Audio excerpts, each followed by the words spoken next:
Salam YouTube izləyiciləri, bugünkü mövzumuz musiqi məktəblərinin işə qəbul imtahanı ilə bağlıdır.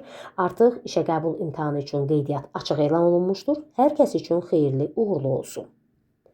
İndi isə görək bu imtahanda kimlər iştirak edə bilər. Bundan öncəki videolarda səsləndirdiyim kimi və bunu xüsusilə bir qədər tez səsləndirdim. Onun çünki müəllimlər daha rahat şəkildə imtahana hazırlaşsınlar, yəni xəbərdar olsunlar. Buna görə o videoları kanalda yerləşdirmişdim və imtahanda kimlər iştirak edə bilər bu barədə sizlərə bildirim ki, attestasiya imtahanının 1-ci və 2-ci mərhələsində işinə xitam verilmiş bütün müəllimlər, fərq yoxdur. İstər sıfırla kəsilmiş və yaxud da 2+la kəsilərək təkmilləşməyə düşmüş müəllimlərin hər biri qeydiyyatdan keçərək işə qəbul imtahanında iştirak edə biləcəklər. Bununla yanaşı, orta və ali təhsilli tələbələr, yəni heç zaman işləməmiş, yəni işləmək üçün müraciət edən tələbələr bilirsiniz ki, artıq bağlanmışdı, belə tələbələr üçün elan olunmuşdu və indi isə bütün tələbələrimiz, yəni tədrisini başa vurmuş tələbələr hər biri imtahanda iştirak edə bilərlər, qeydiyyatdan keçə bilərlər. Artıq bir çox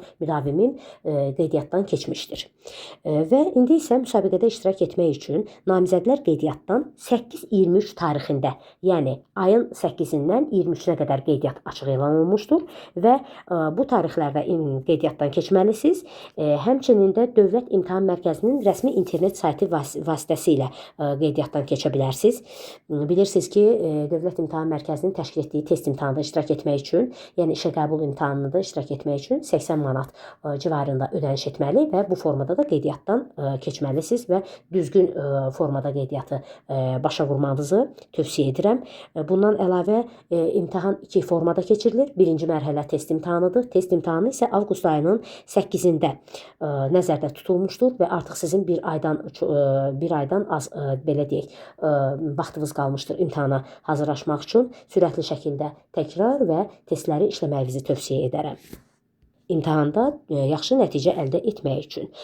İmtahan hansı formada keçiriləcək? Müəllimlərin işə qəbul üzrə test imtahanında deməli namizədlərə 70 qapalı tipli test tapşırığı təqdim olunur və bilirsiniz ki, 70 sualın 40 sual ixtisasa aiddir. 10 sual pedaqogika, 10 sual dünya görüşü, 10 sual isə məntiqdir və imtahan vaxtı isə 2 saat davam edəcəkdir. İmtahanda səhv düzü aparmır və bunu dəfələrlə mən hər dəfəsində dimdə iştirak edən müdavimlərimə, tələbələrimə israrla bildirirəm ki, testdə işləməmişdən öncə, başlamazdan öncə mütləq şəkildə nəzarətçidən bir də soruşun ki, səhv düzü aparır, yoxsa yox. Ola bilər ki, bu vaxta qədər səhv düzü aparmayıb, amma bundan sonra qaydalar dəyişilmiş ola bilər. Yəni, hər şeyə əmin olaraq testi işləmək lazımdır və bildiyiniz kimi, keçid balları hələ bu ilə görə keçid balları təyin olunmayıb, amma mən elə bilirəm ki, keçid ballarını sizin üçün təqdim etmişdim və o ballarda dəyişiklik olmayacaq. Hər birinizə də deməli, uğur arzu edirəm. Xeyirli, uğurlu olsun hər kəs üçün.